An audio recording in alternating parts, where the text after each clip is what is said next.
ఇప్పుడు మనం ఒక ఊరు నుంచి ఇంకొక ఊరికి ప్రయాణం చేయాలంటే మైలు రాళ్ళు ఉంటాయి. మనం బస్సులో ప్రయాణం చేస్తున్నప్పుడు ఆ రోడ్డు పక్కన మైలు రాళ్ళు ఉంటాయి.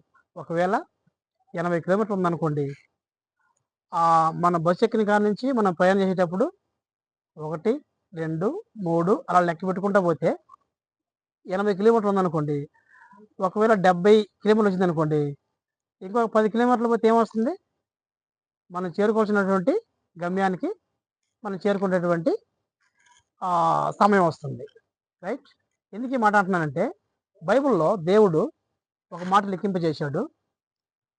మనిషికి బలమున్న ఎడల 70 సంవత్సరములు, అధిక బలమున్న ఎడల 80 సంవత్సరాలు. దేవుడు మనిషికి పెట్టినటువంటి సమయం. కానీ మనిషి ఏం చేస్తున్నాడండి అంటే, అడియాసలు కలిగి